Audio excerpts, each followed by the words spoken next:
Information, education. Ating salamin, ipakita natin ang sagot sa problema natin. Para sa panaginyo, para sa panaginyo, para sa panaginyo. Magandang umaga, Pilipinas! Good morning, Ricky Gel! Good morning, Oh, Patty. diba? Ikaw ba'y nakapahinga? Oo naman, At ikaw. talaga, hindi. Paano ako Bakit? magpapahinga? Action-pack yung mga serye. Diba? Grabe itong mga serye to. Tapos sabayan pa ng malakas na ulan. Oo. O, tapos Ang ano? humid actually, Oo. kasi di mo alam, minsan biglang ububuhos, tapos biglang iinit ulit. Correct. Kasi, Hindi siya yung, diba? Oo, yung dire-diretso. buhos Oo. na pinapalamig yung Oo. temperatura. Diba? Parang singaw yung Oo, yun na nga, lumalabas. singaw. Kaya hindi ko alam, napakainit talaga. Ang init pa rin ng panahon. Tapos ang Oo. init pa ng ulo ng mga tao. Isa na ako Correct. doon. Oo Kasi nga. wala. Tuwing nag-ano ako sa cellphone ko, nagsuscroll kunyari ako sa Facebook, nakikita mo yung mga balita. Parang Diba? parang gusto mo mag-ibang bansa na. Diba? Diba?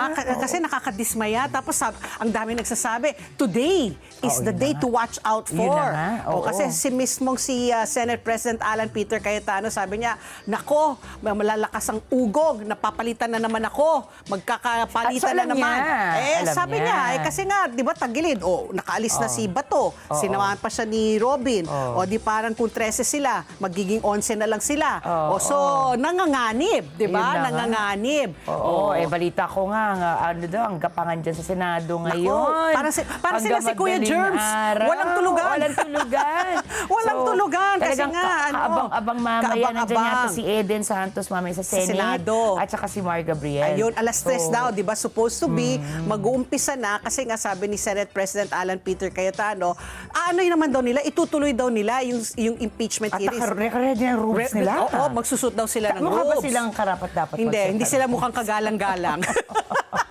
Tapos, aside from that, yung mga nakakainit pa ng ulo, yung pagpapalit ng mga chairmanships. Yan, oo. Naku, Ano ba nabalitaan mo, Pat, pinong weekend? di ba labas ng labas sa feed ko, si Senator Bam Aquino, na nagsasabi, naghihinayan siya, na tinanggal sa kanya yung education. Parang bagay si Bam doon, ano? Bagay na Senator Bam, bagay, oo. talaga yung EDCOM 2. Ang papalit sa kanya, Sino? kagulat-gulat, si Senator Robin Padilla. Ako naman, not for anything, kasi a few months ago, Robin Padilla said na ang mga kabataan, weak. Naku, Pat, Weak. naku, lagot. Oo. Oh, diba? Baka nakalimutan ng mga tao. Correct, yan, di ba? ano? Na weak. Kaya, Oo. di ba, sabi nila parang ang dami mga umalma na parang mental health talaga is not a laughing matter. You cannot take it lightly. Iba yung panahunan noon, kapanahunan Diba? noon. Ngayon, iba na. Lalo Kaya- na ilang buwan tayo naka-lockdown, Tama, di ba? Marami oo. talagang halos talagang na-depressed, na-anxious, di ba? So, tapos natanggal na rin kay Senator Kiko yung agriculture. Bagay din si Kiko doon, di ba? Bagay rin. Dahil may Napunta kay farming balik siya. sa mga Villar. 'Di ba? Kasi last time yung mami, si Saint Chang, may hawak noon. Ang health, natanggal na rin kay kanino ko sinabi ang health? Basta napunta Kay na ngayon kay Bongo. Kay Bongo napunta ang health. Oo. Nako, syempre, wala. Wake up little Susie, yan, paki-check yan. nga. So, Oo, kung sino yung dating health. So, yun ang yung sabi nga ni Senator Bam Aquino, 10 months niya hinawakan yung chairmanship Oo. ng education. Education, oo. So, konti pa lang ang kumbaga na abante, baka umatras Mahirap na naman ng tayo, ganyan. 'di ba? Walang continuity. Yun na nga, yung sasabi natin, di ba? Yes. Pagbago administrasyon, ito, bago ang leadership pa lang, yes. nag-iiba na naman syempre yung mga priorities nila, Oo, di ba? kaya nga. So, nakakahinay. Sino ang sa health dati? Sino? Oh. Yan, di ba? Nag-nudge Di ba? siya, pero hindi niya binigay yung pangalan talaga. Pero yun, Okay. abangan natin mamaya kung na-confirm na. Yung mga pagpapalit ng mga Diba? chairmanships, Oo. di ba? Abangan rin natin kung tuloy nga yung impeachment hearings. Sabi naman ni SP for now, Oo. na Alan Cayetano, by hook Peter, or by oo. crook Oo. daw, talaga itutuloy daw nila. Oo. Ayan, Kaya so, marami nagsasabi, give naman Senate President Alan Peter Cayetano a chance. If ever ma-impeach, if ever matanggal siya ngayon, he will be the shortest-lived Senate President in the history of the Apparently, Philippines. I forget the name. Naku, hindi ko Kasi na-screenshot. ilang araw, wala pang isang linggo. Oh, wala pang isang linggo. One week from today. From From today. last week, di ba? Oo. 1 week eksakto. Oo. Sino? Risa was health. Ayun. Si Risa ang health. So, pinalitan siya ni Bongo. What I was saying, it came up again in my scroll rin. The shortest-lived Senate President, paki-research, 13 days lang. 13 days. Matatalo niya if ever.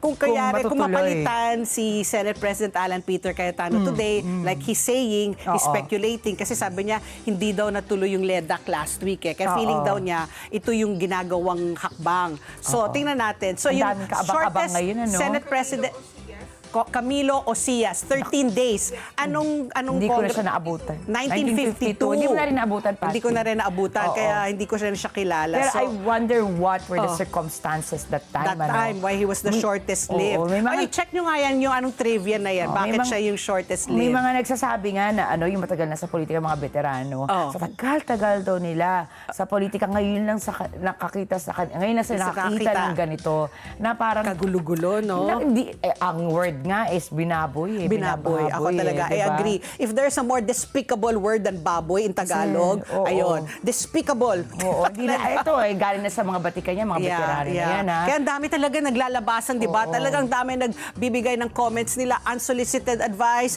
mga comments nila. Kaya yun, kaya sabi ko nga, nakakapagod itong weekend. Kasi syempre, gusto kong basahin, gusto kong malaman kung anong mga nangyayari. Kahit ayaw natin sana, Kahit ayaw mag-break sana natin, tayo, hindi pwede. wala, di ba? At saka dumarating sa atin ang balita. Dumarating, unfortunately. So, kayo po, sana po, maski na paano, nakapagpahinga kayo, nakapag-relax, sana pinatay nyo na lang ngayon yung cellphone para kung ayaw nyo makatanggap ng mga balita. Pero sa mga nakikinig po sa amin sa Radyo Aguila 1062, yung mga naiipit po dyan sa traffic, good morning. Samahan nyo kami ni Ricky Girl hanggang alas 10 po ng umaga. Okay, Ricky Girl. paano na? Oo, ito na. Kung Pagano naman kanina tayo? wasak news, bad news, anuhin natin. Pagandahin mo nga. Pagandahin Kakambyo mo nga. tayo, bibigyan tayo ng panalo news. Okay. Ito is inspiring na kwento po. Nako, dyan po sa mga magiging teacher, mga teacher. Talagang magbibigay ito ng inspirasyon sa ating mga netizen. Dahil ang pangalan niya po ay si Cristel Zurita. Siya po ay may kapansanan ng paningin, no? So she's blind. Certified top-notcher po siya at nagtapos po siya sa top 10 sa Ang licensure galing. examination Wow, for ang galing. teachers o yung LET. So nakakuha siya ng impressive, ito ang grade niya. At taas ha, 92.80% rating sa elementary level exams para maging elementary teacher siya. no? Oo. Ito ha, ipinanganak daw si Cristel na may congenital cataract at na-diagnose noong 8 taong gulang pa lang siya. 8 years old pa lang Oo. siya. So may ano na siya sa kapansanan sa pagpaningin. Pero imbis nga mawalan daw siya ng pag-asa, abay, syempre nagpursige siya. Ayan, determinado siya talagang maabot ang pangarap niya na maging guro. Talagang gustong-gusto ko talaga itong mga tao na gusto maging guro. At ito na ang nung nalaman niya na siya ay nakapasok sa top 10, aba, syempre hindi daw siya makapaniwala. Hanggat nakakuha siya ng call. Hello? Hello, this is your dean. May trust issues din siya, no? Oo, may trust siya. Tinawagan daw siya mismo ng dean para sabihin sa kanya na siya ay pasok sa top 10. Siyempre, nung natanggap niya yung balita, umiiyak na siya. Ayon daw sa kanyang mga professor, matagal na raw nilang nakikita yung talento at husay ni Cristel Zurita sa pagtuturo. So ngayon, inspirasyon siya, hindi lamang sa mga estudyante, kundi lalo na sa mga persons with disability na patuloy na lumalaban po sa buhay. So yung mga ganyan mga storya, no, at the end of the day, yan ang silver lining natin. Kasi nga, despite all the bad news, when we hear inspiring stories like that, it makes Nakakataba ng us, puso din, ano? it makes us, hope Yan, that there is still pag-asa a chance tayo, for no? humanity. Kasi kung kaya niya, no, na imagine na kapansanan. pinanganak na siya na may kapansanan, hindi ito naging balakid. Correct. Para Top 10, talagang nasa top 10. Hindi lang pasado, top 10 pa talaga. 92.80%. Tapos, Di ba? syempre, yan ang maganda maging guro. Kasi ang ituturo niya, very holistic. Correct. Hindi lang yung academia, di ba? Makikita mo talaga yung pagpupursige, yung mga values. Ayun, maganda ipasa. Ikaw, ito can you naman, beat my Patsy, story? I would try. Okay, Pero ito go naman, ahead. isang Filipino teacher din. Teacher sa Arizona, din. USA. Ang imported. kinilalang ito na. Imported. USA to, ha? Oo. Teacher of the Year Aba! lang naman. Matapos mapili laban sa iba't ibang educators mula sa mahigit 20 campuses Aba! dyan sa Arizona. Walang iba kundi si John Francis Saavedra, isang English teacher sa Glendale, Arizona. Di ba? Pilipino pa yung best in Pilipino. English. Okay. Oh, pogi, Diba? bata. Bata. Oo nga, mukhang oo. napakabango ni Oo, teacher, no? oo. Mukhang naka-Sawalgar. Oo, Isang English teacher sa Glendale, Arizona, ang tinanghal na Arizona Teacher of the Year sa ilalim ng Legacy Traditional School System. Ginawa pang awarding sa statewide awards banquet Phoenix noong May 6, 2026, kung saan siya ang napiling pinakamahusay sa mga kinatawan mula sa iba't ibang campuses. Pero ayon kay Sir John, hindi lang daw ito personal achievement. Dala-dala rin niya ang values at aral na natutunan habang lumalaki sa Pilipinas. Laking Pilipinas pala siya, si John. Isa na naman patunay, ito Patpi, na world-class talaga ang pusong Pinoy saan mang sulok na mundo. Ayan talaga, kumbaga sinasasidib nila yung kanilang karera, di Diba? ba? Hindi nila binabasta-basta, alam nila talaga na sila talagang may hawak sa sa kinabukasan ng mga kabataan. Ayun yung magandang magturo at Oo, humawak ng edukasyon. correct, Diba? Yung may yes. mga magandang asal din. yes. Na, kasi hindi, sabi nga nung kausap natin sa DepEd dati, diba? Tsaka sa CHED, hindi lang naman talaga academics dapat. Oo, dapat holistic. yan. So, oo. Dapat hindi lang IQ, may EQ pa ayun rin. na. Tapos Kasi AQ pa nga. Ano AQ again? Aptitude, Aptitude, quotient, oo, di ba? diba? Parang alam mo kung anong gagawin mo. Well-rounded ka talaga. Well-rounded. Oo, di ba yan winawagayway po ang bandila ng Pilipinas. Share ko lang kasi di ba na problema tayo dati. Sabi natin, ano pa mangyayari sa ating mga foreign investors? Nagkaroon ako ng board meeting, may mga kaibigan ako. Foreigners? Foreigners. Oh. So congratulations, 25th anniversary nila dito sa Pilipinas. Oh. They're one of the biggest chip makers Chip and makers distributors. naman. Oo. Di ba? Meron pala tayong ganun, ano? 25 di ba? years. Oo. So sabi ko, nasanay na sila dito. Di sabi ko, hindi ba kayo naapektuhan yung nangyayari sa gulo ngayon? Kasi kami affected, di ba? Sabi nila, kung ano man daw yung nandito sila, bakit sa isa sa malaking rason, pwede naman sila magtuo kahit saan. Chip making is a very big industry now, di ba? Kasi daw yung pusong Pinoy, naalala ko lang dahil nasabi natin pusong Pinoy, ang Pinoy daw ibang kasama magtrabaho. Ayun na nga, kasi nga nasanay na sila dito. Resilience. Okay, ito naman natin, isa pa natin super panalo news. Nako, sa ating mga operator dyan, ng mga bus at mga jeep, libre po ang terminal fees sa PITX po sa loob ng 3 buwan. Di ba? Simula ngayong araw, May 18, suspendido muna daw ang mga terminal fees para sa lahat ng public utility vehicles at Parañaque Integrated Terminal Exchange o PITX. Ito po ay ayon sa Department of Transportation at layunin nitong makatulong sa mga operator at driver dahil po sa patuloy na pagtaas ng presyo ng krudo. So kasama po sa makikinabang dito po ang mga provincial buses, ang mga city buses, ang mga jeepneys, modern jeepneys, UV Express at maging ang mga taxis. So malaking tulong po talaga ito. Makakatipid talaga tayo dito dahil ang dating binabayad po sa terminal fee, ayan, pwede nyo na daw yan idagdag sa panggasolina, pang-diesel at iba pang gastusin sa biyahe. Posible rin daw itong ma-extend, depende daw sa magiging assessment ng DOTR. So sabihin natin, kung ikaw ang magkano kayang terminal fee, sabihin natin 10 pesos. Pero kung ikaw ay nag-oopera ng fleet of provincial buses, 10 kunyari yan, o di 100 pesos a day times 30 days, di 3,000 rin yan. Maski na papano. Sabi nga natin, basta habulin nyo yung mga libre, yung mga diskwento. Para maski na papano. Yes, maski na papano nakakatulong sa gastusin. Bukas pa naman, nakaamba yatang tumaas ulit ang presyo ng diesel. Yes, mamaya ibabalita ko yan kung magkano itataas. Pero ikaw, ano you can never can tell talaga. Akala natin pababa na ngayon. Hindi na, biglang pataas. Ito Ikaw naman. Patok. Sa USA ulit ako ngayon. Patok Exported ngayon ka. sa Florida, USA, ang isang Pinoy food truck na naghahain po ng mga paboritong lutong Pinoy. Ang mag-inang sina Cecilia Arevalo Bridges at Sydney Cez Palad ang nasa likod. Ito favorite ko. To rolling lumpia. Rolling lumpia. Rolling. Kasi nasa food truck. Yan. Kasi rolling. Okay, akala ko gumugulong yung lumpia. Ganun din, di ba? Kailangan mong gugulungin yung lumpia para i-roll. Di ba? Pwedeng it's a pan. Isang food truck business sa Jacksonville, Florida. Kwento nila, nagsimula lamang po ito matapos ikayatin ni Sydney ang kanyang ina na magnegosyo dahil mahilig sila sa food at may background sa hospitality na pili lang dalhin ang authentic Filipino flavors abroad. Naku, talaga patok ang lumpia sa abroad eh. Oo. At syempre, bida rito ang paboritong lumpia ng mga Pinoy. Goal nila na ipakilala ang mas maraming foreigners sa sarap ng pagkain Pinoy at dalhin ang lutong bahay vibes kahit abroad. Ayan, tsaka ang dali pang kainin kasi ang lumpia. Ang lumpia, I'm assuming lumpiang Shanghai yan, di ba? Kasi di ba, pipirituin mo Yun, lang, oo. tapos kakainin mo lang, hindi mo kailangan ng kubyertos, hindi mo kailangan ng plato. Wait, Kumbaga, oo. it's a finger food. Di ba? Tapos, pwede siyang ulam, pwede siyang merienda. Lalo na yung lumpiang gulay.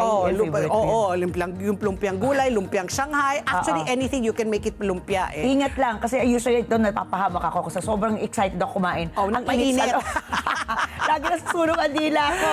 Okay, Ricky Girl. Speaking of mainit. Yan. Ano na ang panahon natin ngayon? Iinit na naman ba? Ito na nga, nakakagulat, nakakashock. Oo, Dahil sa weekend. tindi ng init natin, akalain nyo ba naman? Bumaha po ang ilang bahagi ng Pilipinas Wow. kahit wala pa sa tag-ulan at walang namumuong low pressure area nitong nakaraang weekend. Nakaranas itong Sabado ng gabi ng pagbaha ng pastuhod ang ilang lugar sa Metro Manila. Pampastuhod, ha? Pampastuhod yan. Particular na sa Quezon City, Las Piñas, Maynila. Gayon din sa ilang probinsya kagaya ng Dagupan City sa Pangasinan at South Cotabato. Ayon sa Pag-asa, epekto ito ng localized thunderstorms at frontal system o hangganan na mainit at malamig na hangin. Samantala po, makakaapekto sa bansa ang ITCZ or Intertropical Convergence Zone sa Southern Mindanao, particular na sa Zamboanga Peninsula, Barm, Sorsogon, and Davao Region. Magdadala ito ng pag-ulan at pagkulog pagkidlat. Ang easterlies naman ang magdadala ng isolated rain showers and thunderstorms sa Visayas at Mindanao, habang makakaapekto ang localized thunderstorms sa Metro Manila at sa Luzon. Ang maximum temperature ngayong araw ay nasa 33.2 degrees Celsius na mararanasan mamayang alas 2 ng hapon. Asahan pong lulubog ang araw mamayang 6:17 ng gabi. Samantala, 3 lugar ang makararanas sa 45 degrees Ang Celsius. init! Danger level heat index ngayon araw na ito. Ayan, baka ito hindi nyo mapansin kasi beach Coron, Palawan, San Jose Occidental, Mindoro at Cuyo, Palawan. Ang heat index po ay nagpapakita kung gaano kainit ang nararamdaman ng katawan ng tao sa pamamagitan ng pagsasama ng temperatura ng hangin at relatibong halumigmig. Kapag mataas po ang halumigmig, ibig po sabihin bumabagal ang pagsingaw ng pawis. Kaya naman, mas nahihirapan ang katawan na palamigin ang sarili nito. At sa ilalim nito, ang danger level pwedeng makaranas po ng heat cramps and heat exhaustion at pwede ring humantong sa heat stroke na patuloy sa pagkababad sa init.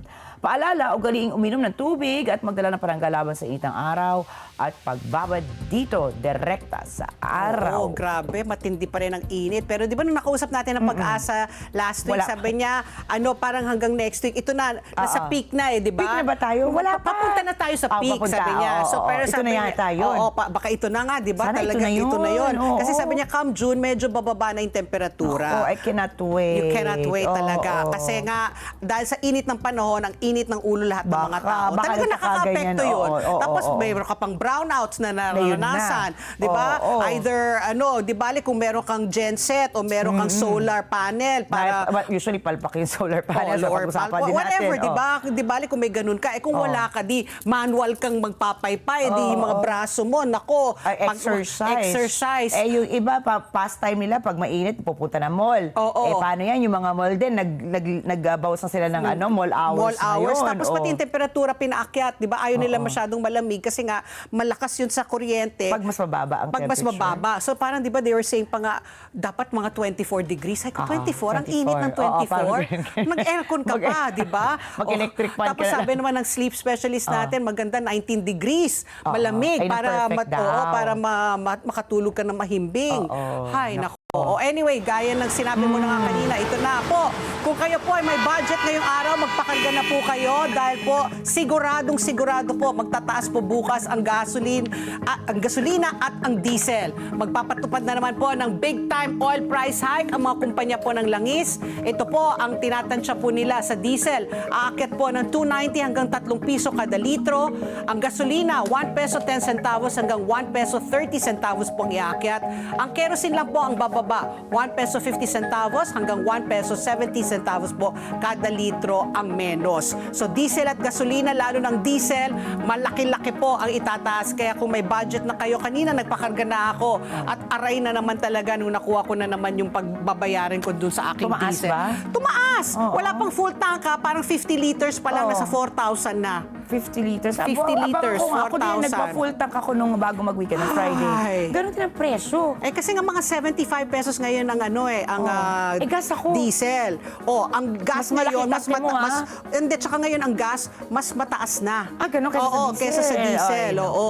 naku. So ang diesel, if I'm not mistaken nga, naglalaro sa mga 75 to 78 pesos depende Oo. sa klase ng diesel at Oo. saan ka nagpapakarga. Oo. So tataas yan sigurado ng 3 piso pa kada litro bukas. Kaya magpakarga na po kayo. Naku, baka- Mga jeepney drivers, mag-aaray na naman yan. naku. Ay, ang pangunahing dahilan, hindi pa rin daw natatapos. Siyempre, ang tensyon dyan po sa gitnang silangan, hindi pa rin nagkakasundo ang Iran at ang Estados Unidos tungkol nga dito sa kanilang peace talks. So yun po ang aming masamang balita para sa ating mga motorista. Okay, 3 issues pa rin po. 3 issues ba tayo? 2 lang muna habang hinintay natin. Kasi dapat makakausap natin si Aplasca. Aplasca eh. Oo. Pero I don't know. Kasi nag-confirm siya last Friday. Oo. Pero over the weekend, di ba, Madami sinuspend ka na na. siya ni Oo. Ombudsman ng 6 6 months. So let's see if we can still have if we can still interview Sergeant-at-Arms, suspended Sergeant-at-Arms, Mau Aplasca. Ayan, kung Oo. yung mga hindi po nakabalita, siya lang naman po yung head ng OSA. Ayan po yung security sergeant-at-arms ng Senado. Sa Senado. Nung nagkaroon ng tension Nagkaguluhan dyan nung Wednesday, di ba? Last week. Last week. Ikaw talaga. Kasi naman, sobrang daming kaganapan, parang napakabagal na mga araw. Napabagalan ka pa. Ako naman Napabagalan nabibilisan ka? kasi nga parang everyday Everyday na lang may may- nangyayari. Oo. Anyway, what's issue yan. number 1? Dahil nga napag-usapan po natin ang tensyon sa Senado, uminit din ang sitwasyon online. Matapos po yung insidente sa Senado noong May 13, sunod-sunod ang pagkalat ng fake news sa social media na nagdulot ng kalituhan at panic sa mga netizen. At dahil po dito, kaagad umaksyon ng DICT at ang CICC upang pigilan ang paglaganap ng misinformation and disinformation online. At para po bigyan tayo ng mas malalim na paliwanag ukol sa kahalagan ng fact-checking sa internet.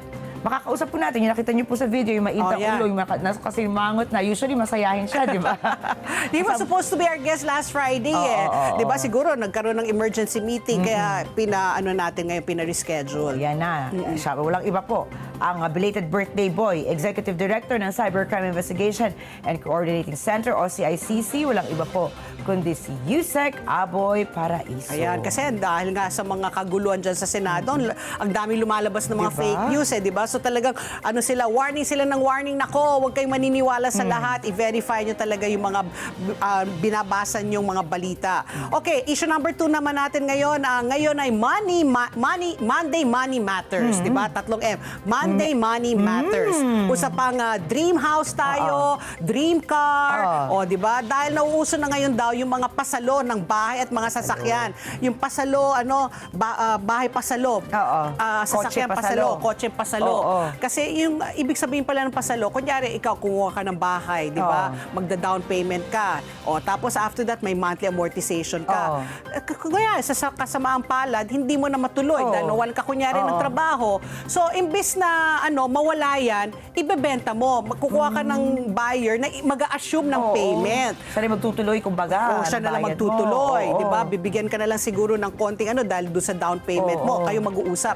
Minsan, win-win situation, di ba? Pero minsan, marami ang napapasubo o nalalagay sa peligro dito nga sa mga pasalo. So mamaya kausapin po natin si Professor Astro del Castillo. Siya po ay isang financial advisor at economist. Bibigyan niya tayo ng kumbaga mga tips kung okay ba itong pasalo na ito, whether bahay yan or sasakyan. Tapos how we manage our expenses. Kasi mga interesting yan di ba? Mga Pilipino yan ang mga gusto lang naman magkaroon ng bahay, Tama. magkaroon Basic necessity ng naman sasakyan. talaga. Kaya nga, pero minsan nga dahil hindi natin alam, we don't know any better, nagtitiwala. Yung pala, Baka nga may mga nabubudol pa marami dyan, na nabubudol. Lalo na yung mga Facebook. Ingat po tayo dyan. Correct. Okay, at magbabalik pa po ang ASPN. Sa palagay niyo? sigaw ng Pinoy Nation. Alas 8:30 na po ng umaga. Alam niyo ba na sa dami po ng oras natin sa gadgets and computers, mas napapagod ang ating mga mata. Buti na lang may iBerry na tumutulong mag-protect laban sa eye strain and oxidative stress. Kaya kung gusto mong maalagaan ang iyong paningin, mag-iBerry na araw-araw. Oras muli, alas 8:30 na po ng umaga. Silipin na natin po ang ating sunodang pangunahing news ngayong araw ng mainit na Lunes, May 18, 2026 na po. Ito na po ang una nating storya. Formal nang inabisuhan ni Senate President Alan Peter Cayetano ang mga miyembro ng Senado na magtitipon sila bilang impeachment court alas 3 ng hapon ngayong araw. Ayan, mamaya. Ipinarating ito ni SP Cayetano sa kanyang mga kapwa-senador sa pamamagitan ng sulat. Bukod sa pag-aabiso ng oras at araw, sinabihan po ni SP Cayetano ang 23 iba pang senador na maging handa para suotin ang kanilang mga robe matapos niyang mahalal bilang bagong Senate President noong Lunes, May 11. Tiniyak po ni SP Cayetano sa publiko na handa ng Senado na tuparin ang tungkulin nito sa ilalim ng konstitusyon at hindi nito iaantal ang impeachment trial ni Vice President Sara Duterte. Ayon po kay SP Cayetano, nakausap na niya ang mga miyembro ng mayorya at nagkasundo silang sapat na para sa proceeding ngayong araw ang mga tuntunin na ginamit para sa nakaraang impeachment. Itinanggi naman po ni SP Cayetano na nagpalit ng liderato ng Senado para iantala ang impeachment. Anya, nangyari ito dahil sa paniniwala na hindi nabibigyan ng sapat na atensyon ang mga krisis na kinaharap ng bansa. Tinukoy niya ang mga pangamba tungkol sa presyo ng petrolyo, supply ng enerhiya, inflation at bumababang tiwala ng publiko sa mga institusyon kabilang mga ahensya ng pamahalaan, kongreso, traditional media at mga social media platform. Pero hindi pa man nagtatagal si SP Cayetano sa pwesto bilang Senate President, ito na, kanina pinag-usapan natin to. Maugong na naman ang mga usap-usapan ng isa na namang coup na ngayon naman ay laban sa kanya. SP Cayetano tiniyak na magtitipon bilang ngayong araw. Teka, nag-iulit na naman siya. Tapos, muling tumaas ang tensyon sa Senado nitong mga nakalipas na araw matapos sa tahasang suwayin ni Cayetano ang preventive suspension order ng Ombudsman laban kay Acting Senate Sergeant-at-Arms Mau Aplasca.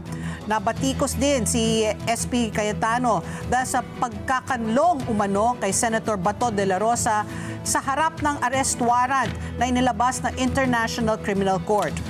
Ayon sa ilang eksperto sa batas, maaring ireklamo ng obstruction of justice ang sinumang humadlang sa isang investigasyon kabilang po ang Senate President. Inutos naman po ni Ombudsman Jesus Boyeng Crispin Remulla na isilalim si Aplasca sa 6 na buwang preventive suspension ng walang bayad. At dahil ito sa pagpaputok umano ni Aplasca ng barel sa loob po ng Senado noong May 13 laban sa mga operatiba ng National Bureau of Investigation. Tumanggi po ang liderato ng Senado na ipatupad ang suspension order at tumangging isuko ang CCTV footage na hinihingi ng Ombudsman. Ibinigay naman po ang mga naturang recording sa Philippine National Police Criminal Investigation and Detection Group na nagsasagawa ng hiwalay na investigasyon. Isa po si Senator Mig Zubiri sa mga nabanggit na posibleng kapalit ni Cayetano. Ayan, so abangan natin mamayang alas 3 kung anong mangyayari sa Senado, kung matutuloy yung impeachment trial, kung si SP Alan Peter Cayetano pa rin ang uupo. Ano pa bang mga... May fearless forecast ka ba, Pati? Na ano? Kung ano I will mangyayari. keep my mouth shut. I will keep my mouth shut. At mag-abang tayo Mag-abang kasama na po lang ang tayo. Oo. sambayanan. Correct, Kung correct. ano mangyayari. Abangan ang susunod na kabanata. May ready ka na ng mga title mo, movie titles, para ngayong araw na ito. Okay. Samantala naman po, inimok ng Office of the Solicitor General ang Korte Suprema na ibasura ang apela ni Senator Ronald Bato de la Rosa na maharang ang pag-aresto sa kanya kasunod ang paglalabas ng International Criminal Court na warrant of arrest. Binansagan na rin ng OSG si De La Rosa bilang pugante sa batas. Isang 83 pahinang komento ang inihain ng OSG noong Sabado, May 16. Makikita ito sa website ng Korte Suprema. Ipinababasura ng Korte ang urgent manifestation with omnibus motion at ang extremely urgent supplemental manifestation with motion ni De La Rosa dahil sa kawalan umano ng merito. Inihain po ng abogado ni De La Rosa na si Israelito Torion ang naturang mga pleadings ni De La Rosa noong May 11 kasunod ng pagbabalik ng senador sa Senado at 2 araw bago ang insidente ng pagpapaputok ng baril sa loob ng gusali nito. Inilalaban ng OSG na pwedeng ipatupad ng pamahalaan ng Pilipinas ang ICC arrest warrant laban kay De La Rosa alinsunod po sa Republic Act 9851 o ang Philippine Act on Crimes Against International Humanitarian Law, Genocide and Other Crimes Against Humanity. Tinukoy nito ang Section 17 ng naturang batas na nagbibigay otorisasyon sa mga otoridad ng Pilipinas na isuko o i-extradite ang isang pinaghihinalaan o inaakusang tao kapag ang isang pandaigdigang hukuman o tribunal ay nagsasagawa na ng investigasyon o pag-uusig sa isang krimeng pinarurusahan sa ilalim ng nasabing batas. Inilalaban ng OSG na hindi kailangan ng pagkilala ng isang lokal na korte ang ICC warrant laban kay De La Rosa. Ipinunto rin po ng OSG na nananatiling may visa ang warrant ng ICC kahit na tumiwalag na po ang bansa sa Rome Statute na nagbigay buhay sa ICC. Ipinababasura rin ng OSG sa Korte Suprema ang argumento ni De La Rosa ng rules of extradition kabilang ang judicial na pagpapasya ng probable cause sa paglabas ng mga warrant of arrest mula sa mga dayuhang tribunal katulad nga ng ICC ay naaangkop umano sa kanyang kaso. Delaying tactic lamang anila ito. Kinontra din po ng OSG ang hiling ni De La Rosa para sa isang Temporary Restraining Order o TRO laban sa parehong warrant ng ICC at sa binawing subpoena mula sa Police Criminal Investigation and Detection Group. Iginit po ng OSG na ang mga naging kilos ni De La Rosa habang nasa Senado ng mas mababa sa isang linggo ay nagpapakita ng intensyong takasan ng batas at naglalagay sa kanya sa definisyon ng isang pugaante sa hustisya. Kabilang dito ang mga pahayag ni De La Rosa sa publiko na tumututol sa pagsuko sa mga otoridad.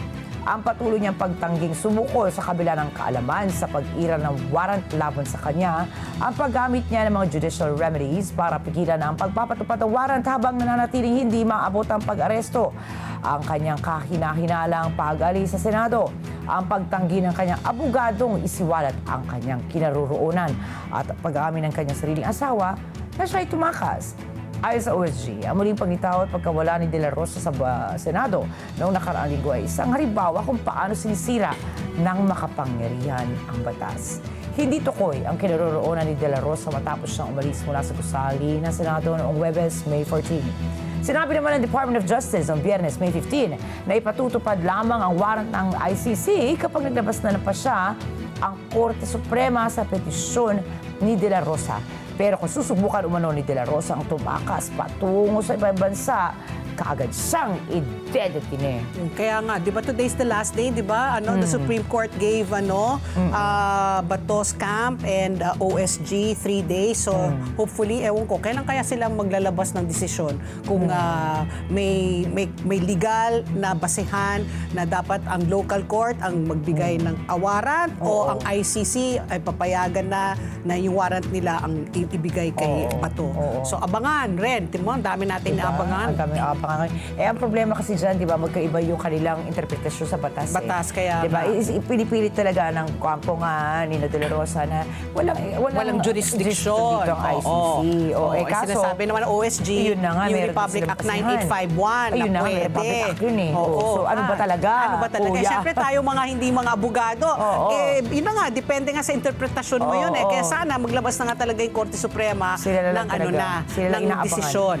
Sa ibang balita naman, nagsasagawa ng independent investigation ang Philippine National Police sa mga alegasyon na tumayong escort ang ilang pulis para sa isang itim na van na hinihinalang sinakyan ni Senator Bato de la Rosa. Papaalis ng compound ng Senado nung madaling araw ng Huwebes, May 14. Ayon po kay Philippine National Police Chief Police General Jose Melencio Nartates Jr., bineverify ng impormasyon na nagbigay ng hindi otorisadong pag-alalay ang ilang pulis kaugnay po ng naturang insidente. Nauna na pong kinumpirma ni Pasay Police Chief Joselito De Sesto na nasa loob siya ng puting sasakyan ng pulis na nakuna ng video na umaalis ng Senate compound bandang 3:00 ng madaling araw kasabay ng isang itim na van. Kung kayo po ay talagang pinapanood nyo yung news, may lumabas talaga isang van. Tapos lumabas doon sa garahe ng Senado. Tapos may puting police car na nanggaling sa kalye, hindi galing siya sa garahe. Ang sumunod. Parang inescortan nga. Yun ang sinasabi nila na mukhang inescortan. Pero sinabi nga ni Pasay Police Chief Joselito De Sesto, siya daw yun. Pero sabi niya, hindi ako nag-back up. Kumbaga, pag nagkataon lang, umalis na rin siya sa Senado kasi nga tapos na at that time, siguro pauwi na siya. Tapos nagkataon lang na he was tailing behind that black van. Pero pagdating daw sa may traffic light, kunyari, kumana ng black van, siya daw kumaliwa. So, dun lang. Dun daw sila. Kaya, ilang kilometro kaya yun mula Very doon, short lang daw eh. Dun daw sa may traffic light daw naghiwalay. That's what he said. Pwede naman pala isang angle yun. So, ang sagot dyan, Yun na nga, ito nga. ilabas ang CCTV. Yun na nga. So, itinanggi naman niyang nagbigay siya ng escort o logistical support para sa naturang van na hinihinalang sinakyan ni Bato de la Rosa. Ayon po kay Nartates, inatasan na niya ang mga investigador na repasuhin ang mga logbook, CCTV footage at mga radio dispatch record na may kinalaman sa insidente. Pinakukuha rin ang mga deployment log, mobility record, duty roster at mga body camera footage ng mga pulis na ipinakalat sa palibot ng Senate Complex at mga katabing lugar noong May 14. Itinanggi ni Nartates ang mga aligasyon na inotorisa ng pambansang liderato ng pulis ang patagong operasyon para kay Senator Bato. Nakalimitaan niya ang police deployment sa paligid ng Senate Complex sa pagtitiyak ng kaligtasan ng publiko, crowd control at perimeter security kasunod ng insidente ng pagpapaputok ng baril sa Senado. So abangan nga natin kung tama nga yung sinasabi nga ni Police Chief Joselito De Sesto na hindi naman daw siya nagbigay ng escort. Kasi marami nagsasabi, pugante na nga, tapos bibigyan mo pa ng escort. Di ba? Si Senator Bato.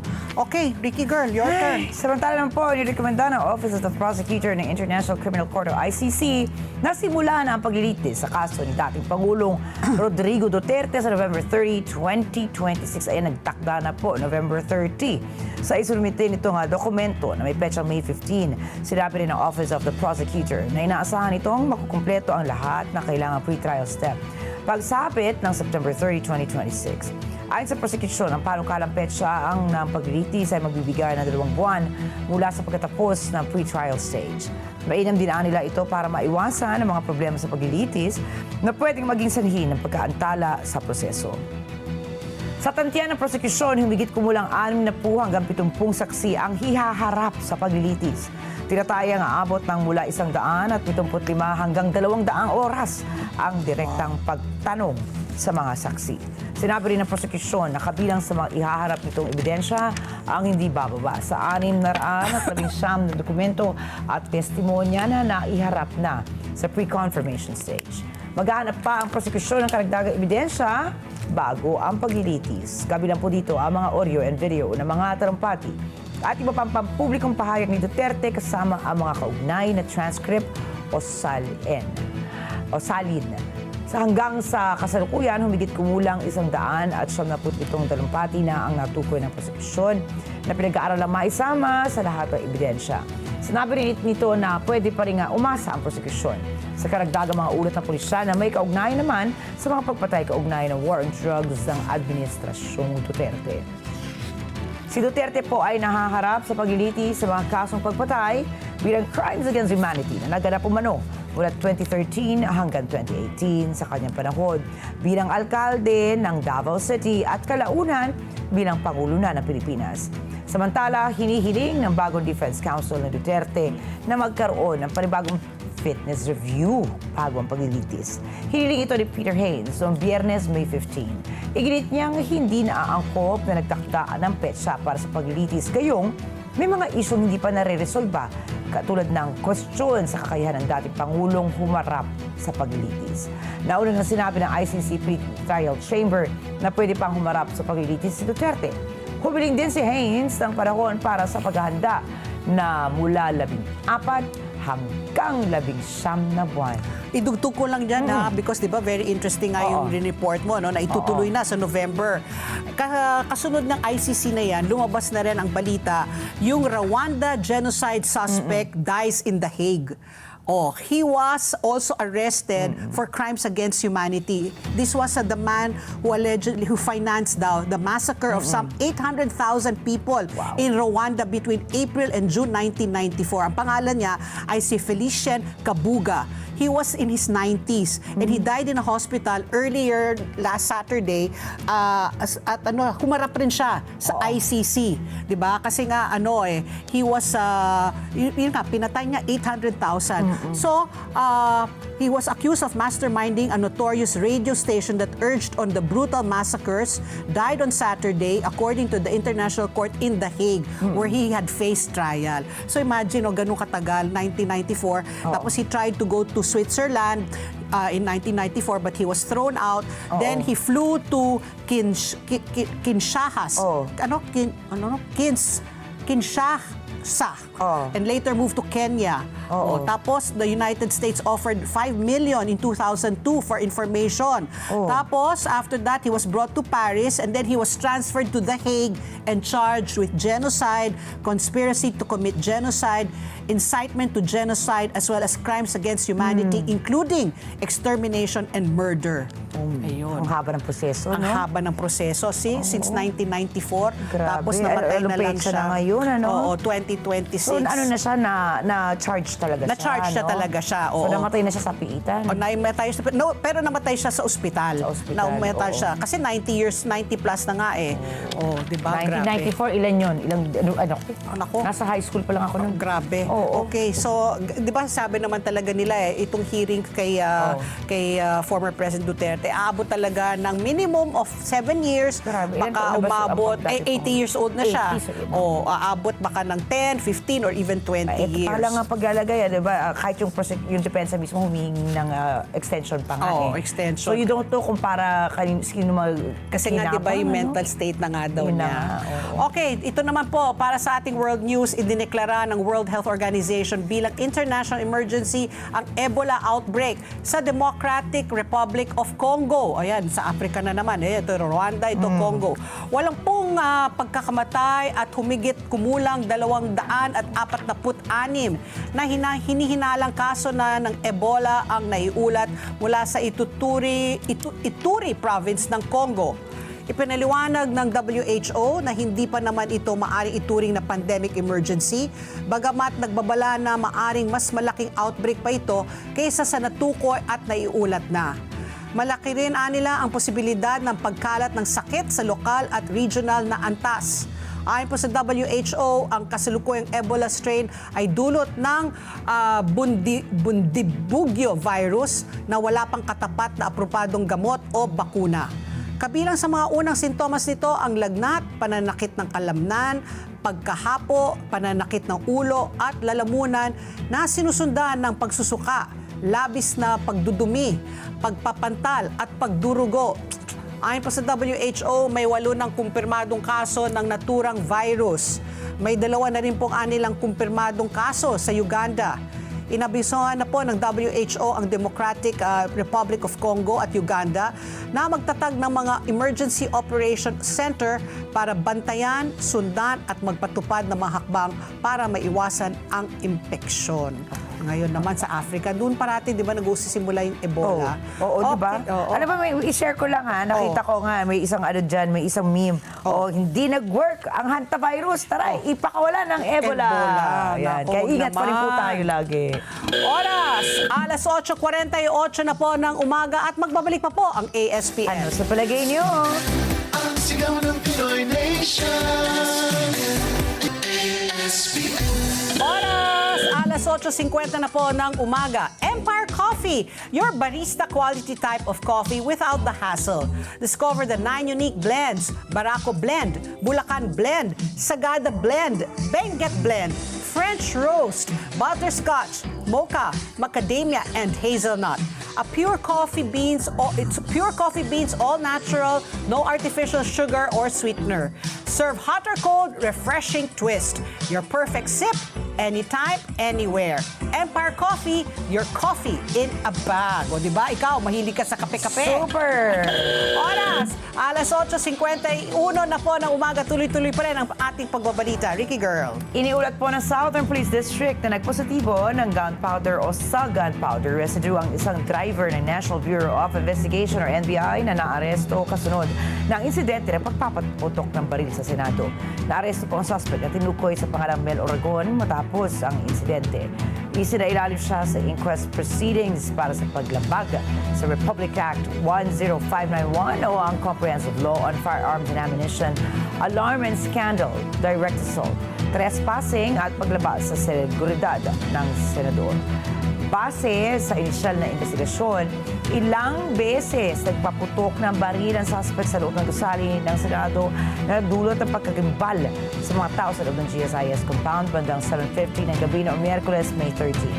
Ayon sa abogado at asawa ng suspect, driver ito ng isa sa mga operatibo ng NBI at hindi regular na empleyado ng ahensya. Ayun na nga, di ba? Yan ang tinatanong nga natin. Oo. Kung driver ka lang, binibigyan ka ba ng barel?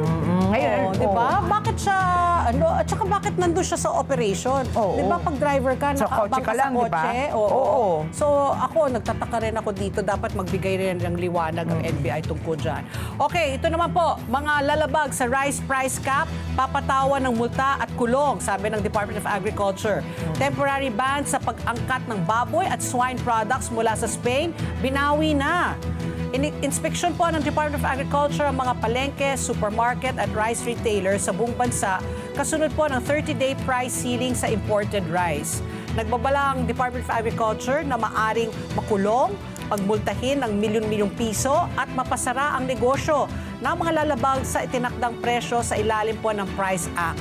Ayon po kay Department of Agriculture Secretary Francisco Chu Laurel, mas mahigpit na ngayon ang pulisiya kumpara sa dating suggested retail price dahil maaari nang magpatupad ng parusa ang gobyerno. Posible ring baguhin, palawigin o alisin ang price ceiling matapos ang pagsusuri sa implementasyon nito. Samantala, binawi na po ng Department of Agriculture ang temporary ban sa pag-angkat ng baboy at swine products mula sa Spain matapos kilalanin ang regionalization ng European country para sa African swine fever. Formal na kinilala ang regionalization measures ng Spain para sa ASF, kung saan pinapayagan ang pag-angkat ng karne ng baboy, balat ng baboy at iba pang swine byproducts sa ilalim po ng napagkasunduang sanitary conditions sa pagitan ng Manila at ng Madrid.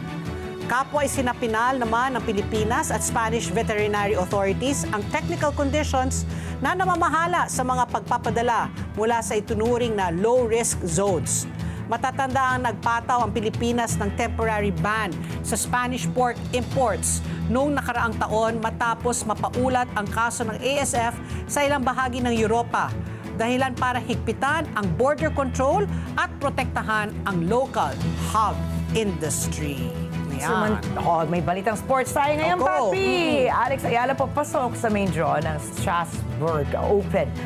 Pasok with a late replacement si Alex Ayala sa main draw ng WTA 500 Strasbourg Open bilang bahagi ng kanyang paghahanda para sa French Open. Pelta ni Ayala ang dating doubles partner na si Hailey Baptiste matapos itong umatras sa kompetisyon. Makakaharap ni Ayala ang isang qualifier sa isang opening round ng competition. Nakapasok si Ayala sa Strasbourg Open matapos ang matagumpay niyang kampanya sa Italian Open kung saan umabot siya sa third round ng laban. So congratulations again. Naman kay Alex! O kung may esports ka, may ako showbiz. Okay, ito ating showbiz pasilip. Aba, yung mga millennials na ito. Naalala kita dito, Oo, Papi. F4 reunion concert gaganapin siyempre sa pinakamalaking stadium, arena sa buong mundo, ang Philippine Arena. Opisyal na po ang inanunsyo na tuloy ang F Forever World Tour sa Pilipinas ng 3 miyembro ng F4. Hindi na siya F4, F3 na lang. Hindi, F4 kasi lalaki lang yung 4. F4 na sina Jerry Yan, Vanessa Wu at si Vic Chow. Gaganapin ang much-awaited reunion concert sa biggest indoor arena sa mundo. Siyempre, walang iba kundi sa Philippine Arena sa June 27, 2026. At kasama rin po ang Mayday frontman na si Ashin. Ayon po sa mga ulat, Magsisimula ang Live Nation pre-sale sa May 23, habang ang general ticket selling ay sa May 24 via SM Tickets. Wala pang inilabas na official ticket prices at seat plans sa ngayon. Matatanda ang sumikat ng husto ang F4 noong 2001 dahil po sa hit Taiwanese drama na Meteor Garden na naging bahagi po ng childhood at teen years ng maraming Pinoy fans. Nauna na pong nagtanghal ang grupo sa iba't ibang bansa sa Asia, kabilang po ang Taiwan, Singapore, Malaysia at Thailand, kung saan din nagsasila ng libo-libong fans kahit hindi nakasama sa reunion concert ang isa pang original member na si Ken Chu. Dahil di ba namatay nga last year si Oo, Barbie. si Barbie Siya yung Chu. kaano ni ano, sino yun ang ka-love team siya ba yung niya? ka-love team, yung hindi Oo, nagpakita ang ba? ka-love team niya si Jerry si Yan. Jerry. Naku, gwapo-gwapo ni Jerry Yan, ang tangkad-tangkad Gwapo pa rin kaya siya hanggang ngayon? Oo, parang nakita ko yung mga videos, mga pictures niya, parang na-maintain niya yung kanyang looks. At teka, Pati, ito ha, sinerch ko na. June 27 is Sabado yan. Manonood ka ba? Ng ano? Ng F4 concert. Kasi kung manonood ka, sasama ako sa'yo. Pero bago yan, maghanap muna ako sa Netflix or kung saan man, sa view siguro or whatever. Kailangan ko ma-refresh. Or hindi ko yata sa napanood. Oh, maganda Pero, yung Meteor Garden na yan. Love na love Tara, ko yan. date Tsaka tayo. yung Boys Over Flowers. Yan ang mga Ay, pinanood Boys Over ko. Flowers, Mga kaya ng pandemic. 2000. Ayan. Oo. Sige ha, at Pinoy tayo dalawa. Alas 8:57 na po ng umaga. Alam niyo ba na minsan din tinaguri ang Paris of the Orient, ang Maynila, dahil po sa impluwensya ng Art Deco na nagmula po sa France sa makikitang arkitektura dito. Halina't samahan kami sa isang maikling paglalakbay at pagbabalik tanaw sa kasaysayan ng Maynila Art Deco dito po sa ASPN. Ating silipin panahong nagdaan.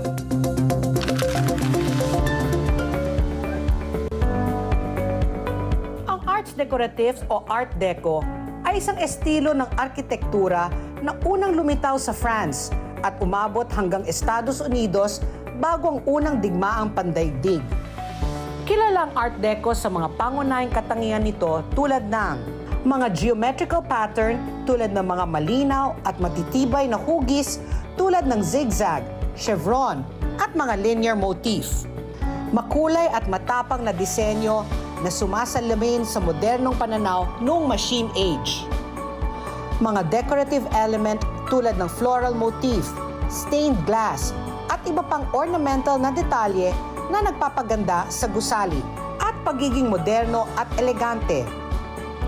Noong 1930s, dumating sa Pilipinas ang Art Deco, ang mapilipinong arkitekto na sina Juan Nakpil, Andres Luna de San Pedro, at Juan Arellano ang mga nanguna sa pagpapasikat nito sa bansa. Makikita pa rin hanggang ngayon ang ilan sa kanilang pinakakilalang mga gawa tulad ng ilang mga sinehan sa Avenida, mga apartment sa Sampaloc, at mga school campus sa University Belt. Una sa mga ito ang Manila Metropolitan Theater na itinayo noong 1935. Dinisenyo ito ni Juan Arellano. Kilala ang fasad o harapan nito sa pagkakaroon ng mga floral relief at stained glass fanlight. Kinatatampukan naman ang interior o loob nito ng mga grand foyer, mga patterned floor at isang magarbong stage. Sa panahon ng digmaan noong 1945, labis na napinsala ang Manila Metropolitan Theater. Kamakailan lang ay sumailalim ito sa renovation at ngayon muli nang ginagamit para sa mga pagtatanghal. Isa pang tanyag na Art Deco na gusali sa Maynila, ang First United Building sa Escolta na itinayo naman noong 1928. Dati itong kilala bilang Perez sa Manilio Building. Isa itong gusaling may Art Deco na disenyo na likha ni Andres Luna de San Pedro. Ngayon, maraming creative studio, mga weekend market, at maliliit na gallery dito na pwedeng pasyalan. Ang Far Eastern University ay isa ring Art Deco na gusali. Idinisenyo ito ng pambansang alagad ng sining sa arkitektura na si Pablo Antonio Sr. Natapos ang pagtatayo dito noong 1939. Itinuturing ito ng ilang scholar na katumbas ng mga proto-deco na likha ni Frank Lloyd Wright. Simple pero elegante ang disenyo nito na may malalambing na kurba at maaliwalas na espasyo na nagpapakita ng kagandahan at praktikalidad ng Art Deco. Isa pang kilalang Art Deco building sa Maynila, ang La Peral Apartment sa Sampaloc, na naitayo nung panahon pagkatapos ng digmaan. At mawawala ba naman ang mga malapalasyong sinihan na minsan naging sentro ng aliw at kultura sa lungsod? Nariyan ang Avenue Theater na obra ni Juan Nakpil at natapos itayo noong 1938. Ang Bellevue Theater na itinayo noong 1930 sa Pedro Hill Street sa Paco, Manila. Ang Capitol Theater sa Escolta, Binondo na idinisenyo rin ni Juan Nakpil at itinayo noong 1935. Ang Ever Theater sa Rizal Avenue, Santa Cruz at dinisenyo rin ni Juan Nakpil. Art Deco rin ang Rizal Memorial Sports Complex na dating Rizal Memorial Field sa Vito Cruz.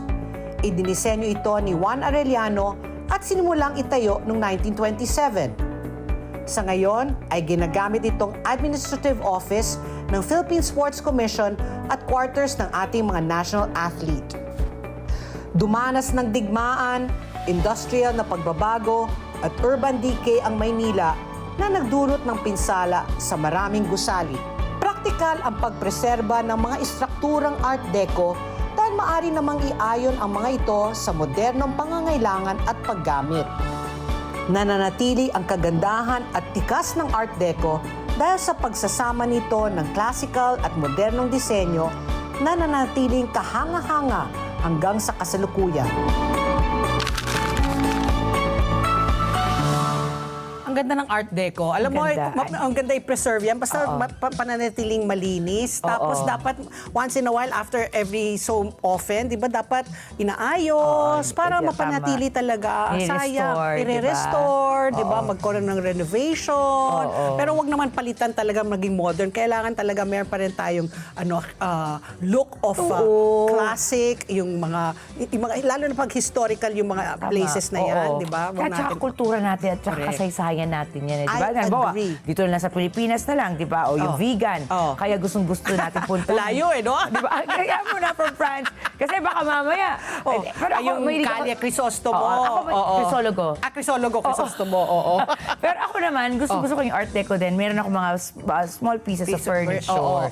Ayan, in-auction ko pa dati sa Sotheby's. Nako ha. Okay, alas 9:03 na po ng umaga at ang oras na ito hatid sa inyo ng Salem Bed, bringing comfort to Filipino homes for over 50 durable years. Salem Bed, ang hari ng tibay. Oras muli, alas 9:03 na po ng umaga. Sa aming pagbabalik, makakausap po natin si Yusek Aboy Paraiso, Executive Director ng Cybercrime Investigation and Coordinating Center o CICC, tungkol sa mga peking balita sa pagbabalik po ng ASPN. Ano sa palagay niyo? Ang sigaw ng Pinoy Nation. ASPN. Oras! Alas 9:06 na po ng umaga. A season of sharing and connection. Ka-Flash, this month, let's celebrate the simple joy of sending packages wherever you may be in the Philippines. From heartfelt parcels to important deliveries for loved ones, Flash Express is here to support every shipment.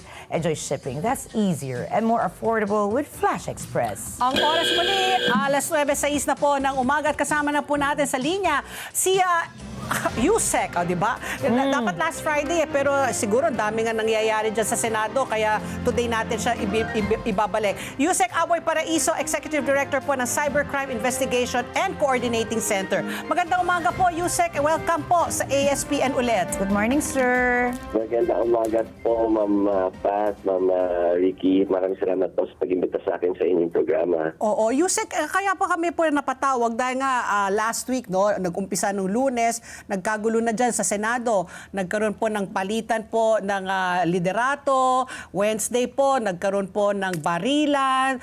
Tapos sa Thursday po, may mga naka-eskapo daw na si Senator Bato. Kayo po, base po sa nangyari po last week, ano ba yung mga fake news po na linalabanan ninyo? Ano ba yung talagang ang init ngayon no? Lahat ng mga social media platforms, ang dami po talagang mga balita ang lumalabas.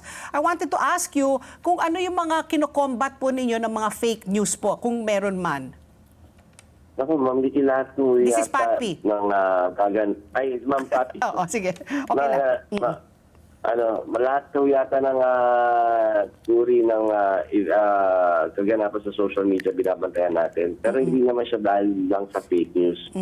Yung may mga fake news that reaches or parang surpasses the threshold. Ang sa amin naman, dinimaintain pa rin natin na bawat isa sa atin ay may karapatang magpahayag ng ating saloobin, ng ating mga opinion. Pero pagkanibawa naman po, ito po ay gaya ng mga kaganapan lately, mga binabantayan natin yung mga inciting to sedition na yung tumatawag na magkaroon na ng open rebellion or sa ating pamahalaan, mag-take up arms against sa ating pamahalaan. Or yung mga utterances or yung mga balita or yung mga opinion natin na nagsasabi na nagkukos na ng alarms and scandals. These are the things na binabantayan natin kasi hindi na siya maganda in adding more confusion sa ating mga kababayan and sowing fear sa panic sa ating mga kababayan. Oo. So, follow up ko lang dyan, Yusek, yung sabi mo inciting to sedition. Meron kayong mga tinake down ba? Meron bang, ganung kalala na talagang hinimok na ang taong bayan na, I don't know, to go to the streets, to rebel? Gaano po katindi o gaano kadami po ang tinake down ninyo? Naku, marami-rami rin po, no? Tapos may mga post pa tayo na mismo nag-live habang nandun sa grounds. Na nagtatawag na pumunta na tayo dito at tayo ay mag-take up arms na against our government, patbagsakin na natin siya. At in fact, we would be asking some of the news outlets po para sa mga video footages para naman mag-build tayo ng kaso against them tapos naman ipapasa natin sa law enforcement agencies natin. Wow, nag-live pa pala. Oo. Okay. So, Yusek, it's very interesting na nabanggit niyo po kanina lahat naman ng Pilipino ay may karapatan po for free speech. So, what is the threshold po na binabantayan ninyo dyan sa DICT na tipong, tumawid na siya, hindi na siya free speech, national security issue na siya. Yung pag-take down po niyo po ba rin mga seditious content, supposedly, ang nabasa ko po may 5 po, at least 5 na kaso po kayong nabantayan, ano? Ano na po nangyari sa kanila? At ano nga po yung naging basehan nyo para masabi, ay, hindi na to free speech? Meron po ba dyan yung numero po ng kanilang followers? Yung mga likes po ba? Para lang po mabantayan din po natin. As much as possible, even the mga yung mismong utterances ang binapantayan natin, yung mismong mga ginagawa na nagpapatayin natin, hindi na tayo nagbabasa sa followers kaya sa mga reach nila. Again, like I said, even if walang following, yung ibang nabasa natin, ay ibang nakikita natin walang mga following, pero dahil nandun sila at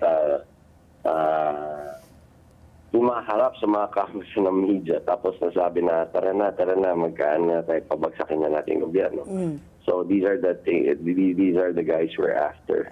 Tapos ang ginagawa naman natin, pag halimbawa man ganun, we hindi lang natin pinapatake down, but we take a look at their actions, tapos yung mga post nila before asking them to be taken down, pinapa-preserve muna natin sila so we can use those mga videos na yan as evidences para kung pag pinasa natin sa layers natin o sa mga law enforcement agencies natin, medyo matibay-tibay na yung kaso. So again, sir, just for the record, ano nga po ang threshold natin to say that this is going beyond the lines of free speech already? Are there keywords that you watch out for?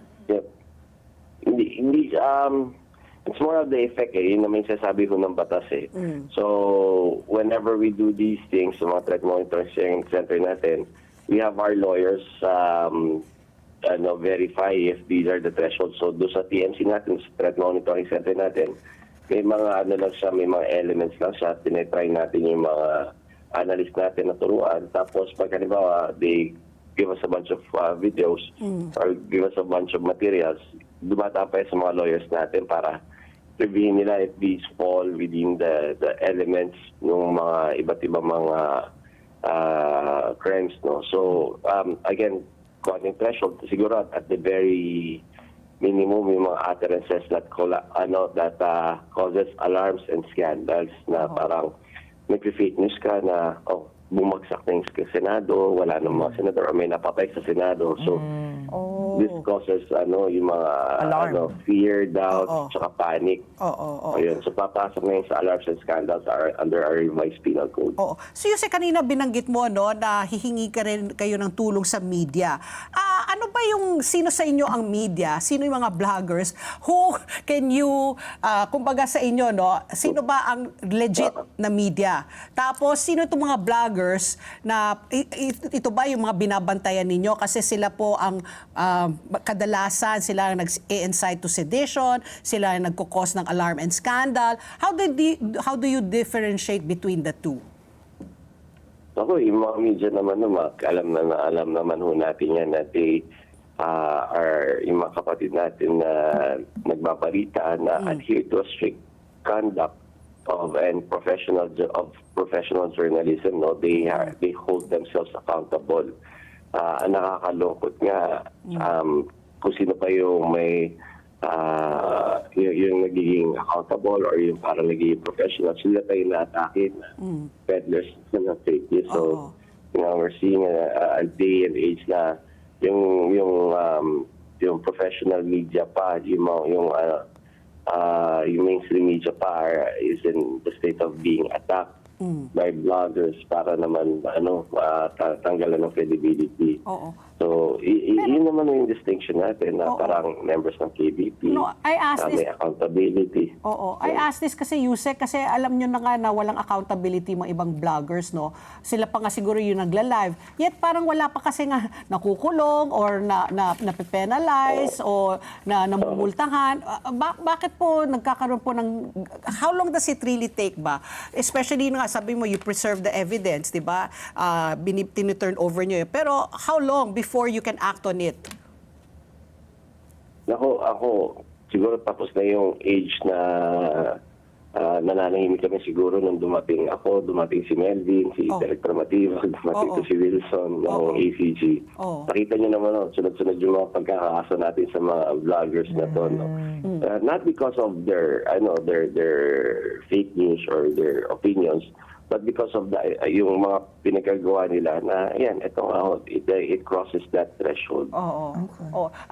You're referring kay Jay Sonsa, di ba? No, yung sa kanya. Jay Sonsa, Jack Aragota, ito may mga padating pa tayo. So, may padating? Sino? Hindi pwede. Manalaman niyo na. Sabi ko nga, mas ipapaubaya ako kay Director Melvin Matibag yan sa kay General Wilson Wilson Asueta yan. Kasi kami lahat taga-build ng evidence. Okay. So, sir, talagang you're in close coordination po with the National NBI. Bureau of Investigation. Kasi nga, I was gonna ask nga, dahil meron din po sila sarili nilang crime division and cybercrime division. So, ano po yung pakikipagtulungan po yung ino-offer naman po ng DICT? Because I also read that nakipagtulungan na rin po sa inyo ang Philippine National Police nga. Specifically, dahil po sa nangyaring insidente dyan sa Senado nung nakaraang linggo. Ano po yung pagkakaiba po? Halimbawa, kung ako naman ay wala naman sa Senado, pero ako ay isang ordinaryong Pilipino na gusto ko ring meron din akong ipapahuli sa inyo for spreading fake news or whatever po, saan po ako pupunta? Sa NBI, sa PNP o sa inyo? Well, right now, we accept that yung duplicity tsaka yung redundancy of our reporting mechanisms. Pwede kayo mag-report sa NBI, sa amin, sa PNP.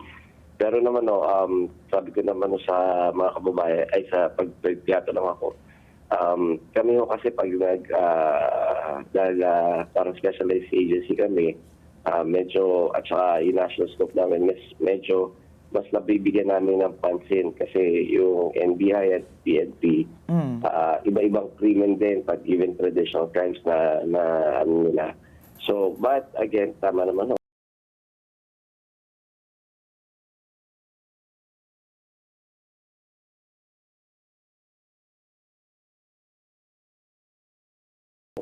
We are in close coordination and hopefully by July, ma-implement na natin yung National Anti-Scam Hub natin and hopefully it would also transcend into the National Cybercrime hotline natin, yung hotline 1326 natin.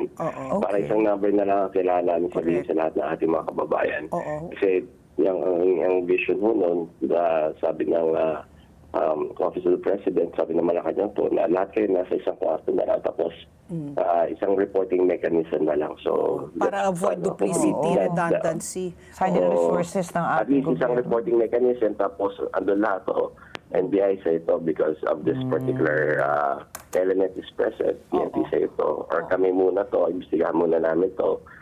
Pero si CICC kasi is, would be hosting that particular task force, tapos kakapacitate natin yung mga government agencies na for further digital forensic investigation. So bibili tayo mga tools for detection, for investigation to be used by the law enforcement agencies. Okay. Yusek, good thing you mentioned that, no, na you'll give them the tools, no. Kasi ito, no, nagsabi na po ang Senado kaya si Senate President Alan Peter Cayetano na hindi niya ito turn over yung CCTV footage nung nangyari po sa Senado sa Wednesday. Instead, ibibigay niya sa PNP. Yung mga ganun po, ang CIDG ba, kayo ho ba, ang cybercrime investigation ba, ang hihimay doon kung nagkaroon ng tampering? Kayo ba ang magpipiece together para po makumpleto po yung naratiba? Kasi 'di ba sa CCTV kasi you can you can control the narrative Right. 'di ba? Because of the number of cameras, 'di ba? Kunyari, yung 1 to 3 pakita mo pero yung 4 to 7 hindi. So yung narrative iba sa 1 to 3. Paano kayo ho ba ang hihimay doon at tama ho ba na hindi i-turn over ang CCTV footage sa NBI? May prerogative ba ang Senado kung hingin nyo ng ombudsman? They can deny and they say no, we will not surrender it to the ombudsman, we will surrender it to the PNP? So dalawa yung tanong nyo, no?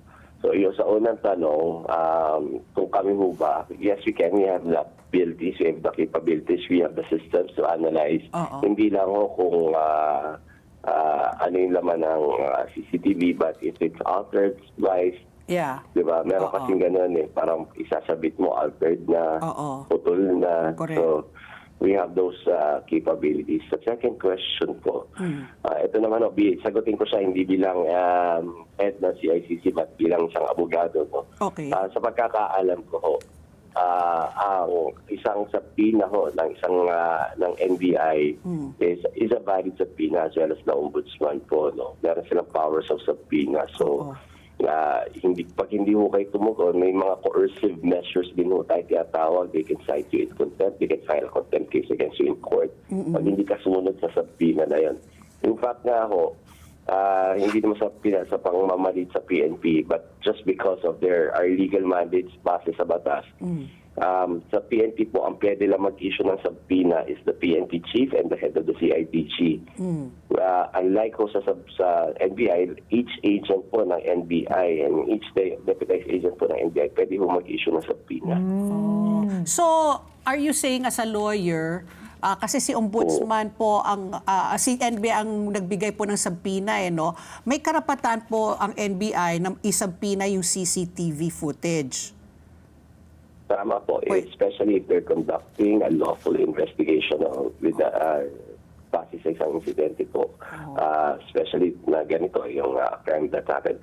Ang sinasabi lang ho ng Senado na parang hindi nila isinusurrender, hindi nila I don't know what term was used kung hindi kinikilala, which is wrong, pero kung hindi nila sinusurrender because of something, they might have a valid defense pag halimbawa sinampan ho sila ng kaso for contempt ng NBI kasi sasabi ho nila, ang iimbestigahan yung sarili rin yun naman diba? So yun yung naririnig ko. So it really depends. Pero pag nasasabi nila wala akong karapatan or walang mandato ang NBI, I think that's and very inaccurate statement. Yeah. My follow-up question is ang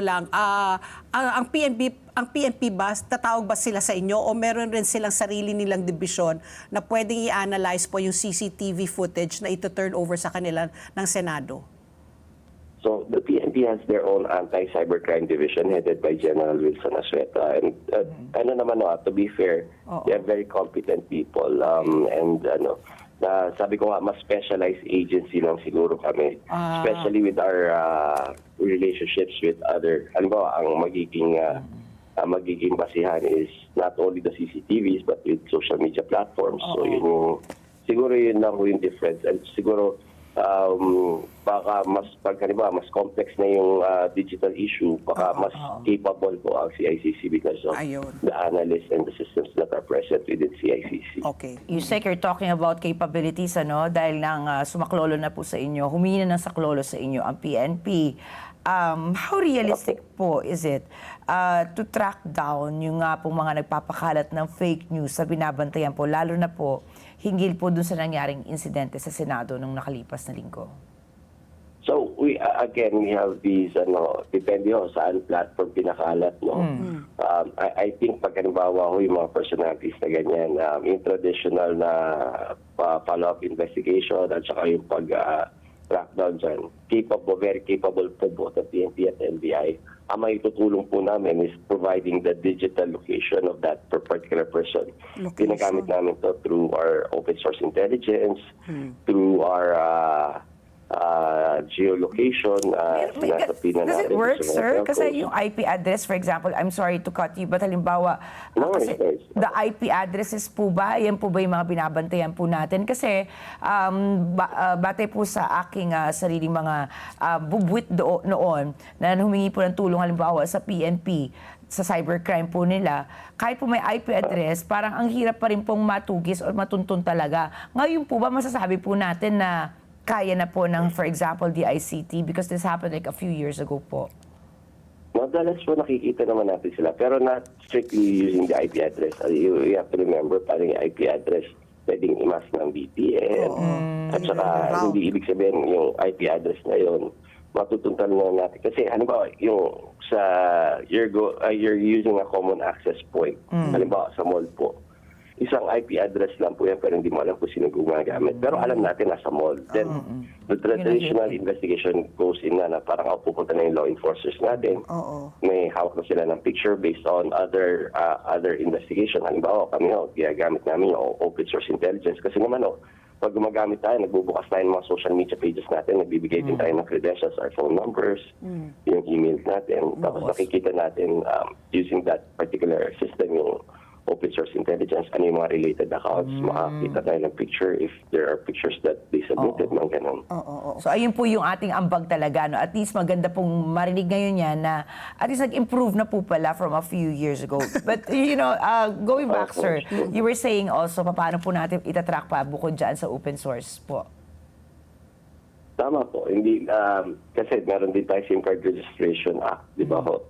So, doon sa SIM Card Registration Act natin, pag ginagawa ho yung mga accounts natin, nilagyan natin ng mga phone numbers, nakikita natin yung mga sinabit nating ID, makikita natin yung mga pictures, that's only after a valid subpoena doon sa mga telcos, no?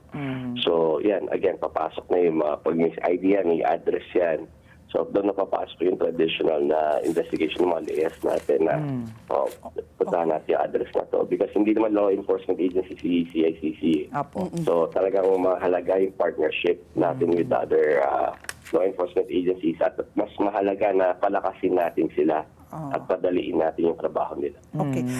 On a lighter note, Yusek, no? Last week may nakausap po kami from Batangas, yung mga mga nagiging biktima po sila, yung mga resorts po doon. May mga nagbubuk, akala nila legit, may mga yung checkmark na blue. Kayo po, before we let you go, how can that happen? No? Paano napepeke yung checkmark? Kasi sabi dati, wag tayong maniniwala sa mga website na ganyan. Tingnan nyo yung checkmark. Those are one of the things that we look out for. But apparently now, pati yun, napepeke na rin. Marami po tayong mga kapwang mga Pilipino, nagbayad na ng mga hotel nila, pagkain, group tour, whatever. Tapos, hindi pala legit.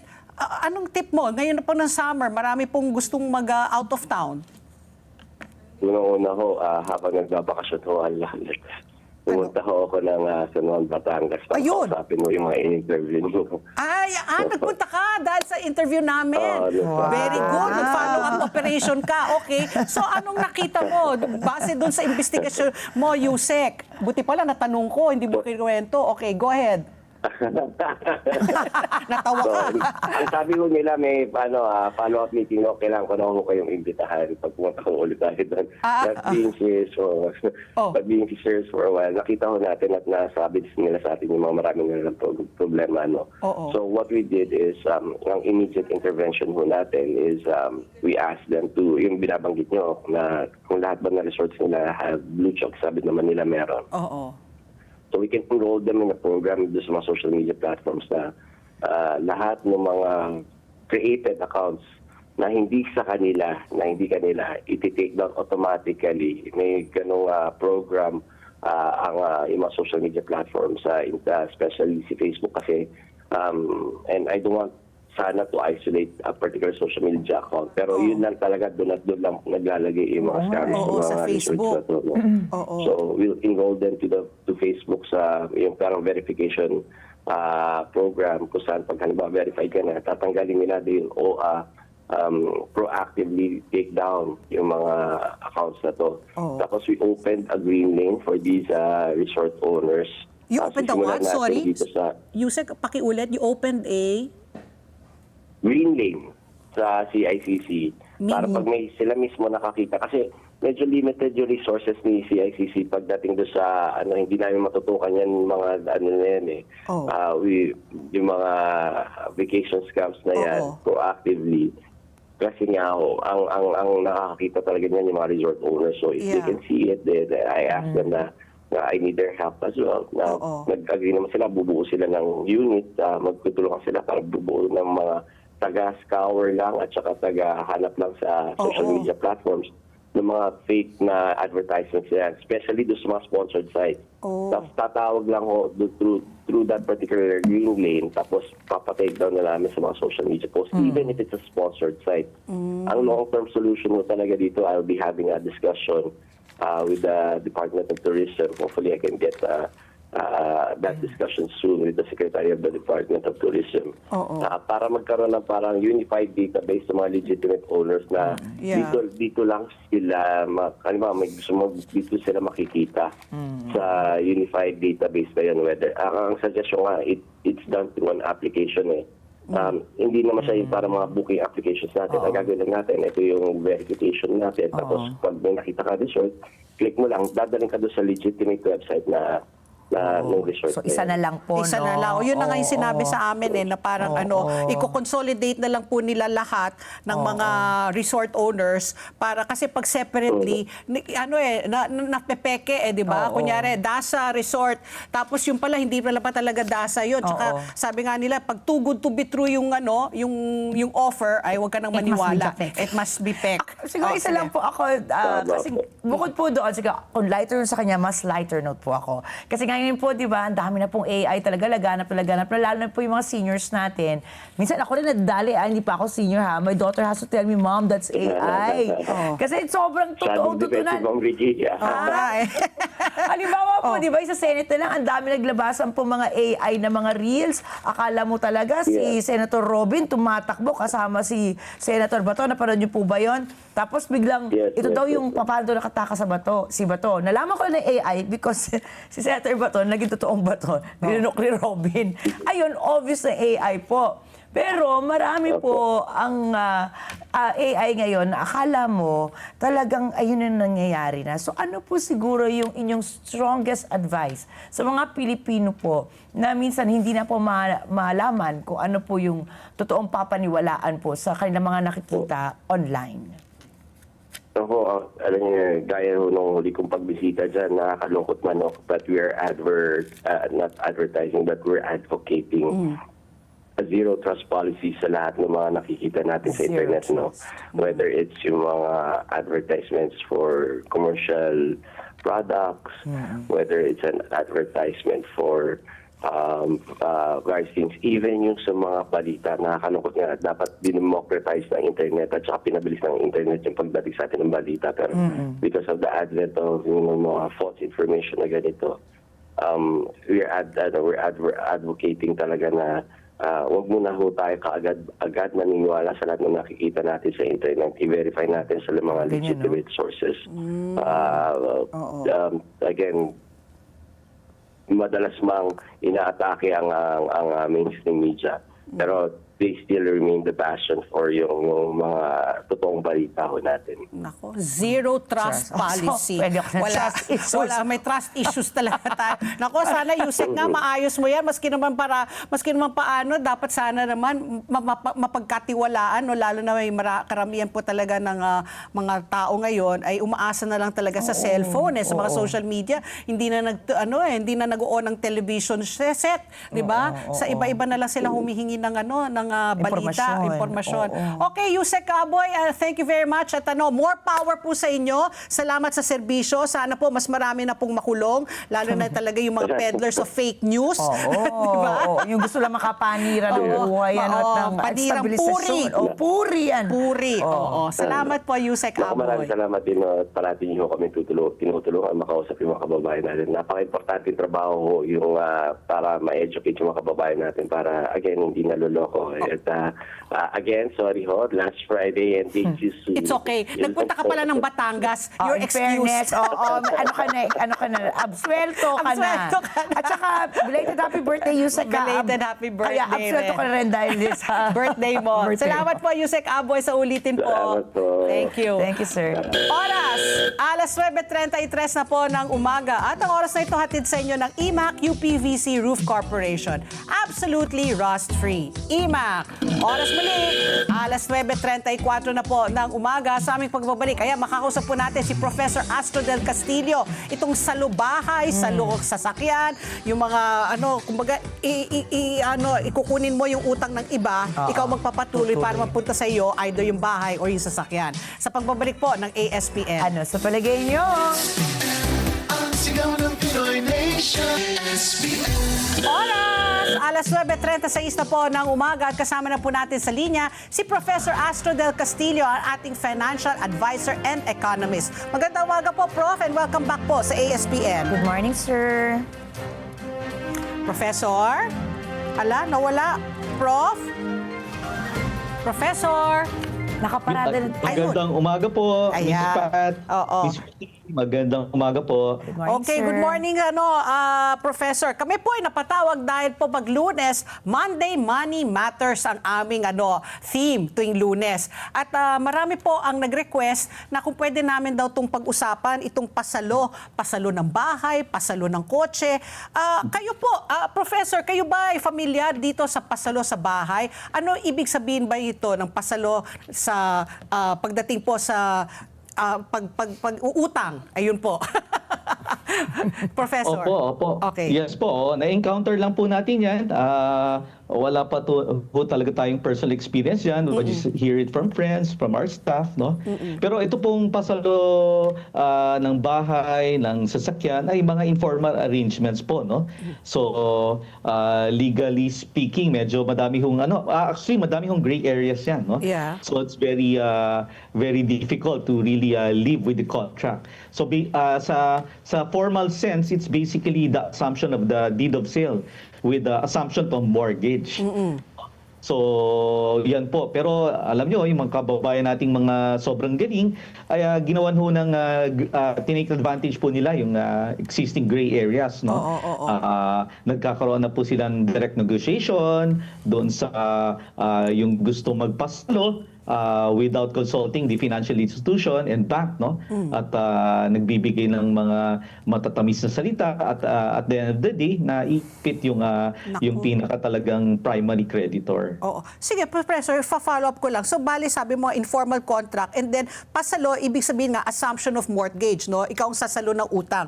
Sabi mo nga, maraming gray areas.